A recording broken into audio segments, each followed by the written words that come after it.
Hello, everyone. My name is Rebecca Baird. I'm an Indigenous art educator at the AGO and also an artist myself. My heritage is Nahea, Cree, Métis. My family and ancestors come from Alberta and now known as Treaty 6 territory.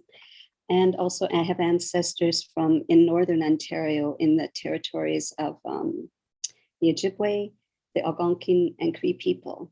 I moved to Toronto in my 20s and and was part of a great art scene, the Queen West art scene. And that's how I was inspired by all the different artists and people to become an artist myself. So do a land acknowledgement right now. So the land that the AGO is Mississauga Anishinaabe territory, Mississaugas. It's also governed by a treaty between the Mississaugas of the Credit and the Canadian government.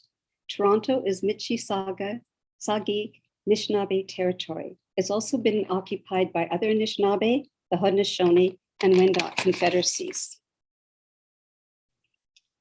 So today, I'll look at this work by Meryl McMaster.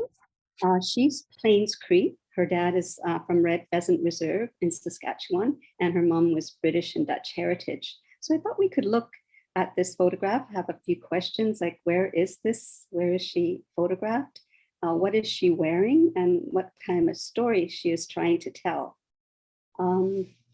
She is in Saskatchewan. She portrays herself in certain territories that have importance to her heritage, her mixed heritage. Here she's in Saskatchewan, and she makes her own beautiful, elaborate costumes and props. She says these are an extension of her personality and they become tools for her to talk about her identity as a mixed raced woman.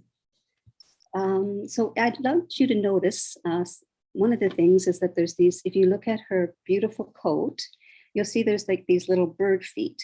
So what she's addressing is prairie chickens. She's addressing, they once roamed hundreds of thousands or thousands of thousands in Saskatchewan and Alberta.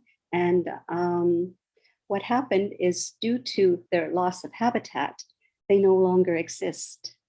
So she's even talking about herself, but at the same time talking about how humans have impacted the environment once we sort of moved into different territories. So she says, she has a quote, "I'm really interested in exploring questions of our sense of self and how we really come to construct that sense of self through land, lineage, history, and culture." And she kind of blurs the boundaries between, because she does performances, but sculpture and photography. And also there's a sense of otherworldly with her photographs. She's transporting the viewer, like us, out of an ordinary life and enlarging our understandings of inherited historical narratives.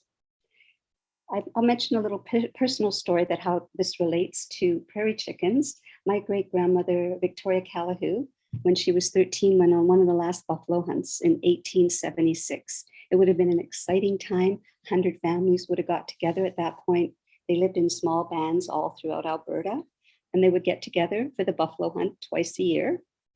So it was her job to tend the fires because they would, kill these large, massive animals, and then they'd have to cook the meat. They'd smoke it over open fires, and then they would pound it with berries, Saskatoon berries or blueberries, and make it into something called pemmican. And then that was like a beef jerky, a really tasty treat that could be stored well. And it was high in protein, low in fat. And so all the families were able then to have bundles of this pemmican to take back home to their home communities. I remember my great-grandmother saying that the buffalo at one point, there were 90 million, they say, across North America.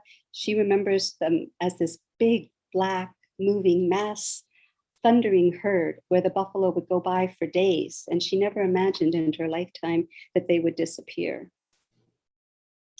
She liked, and my grandmother spoke Cree, and she liked talking on the telephone to her families, and she didn't like cars. She always rode a horse. Thank you, everyone.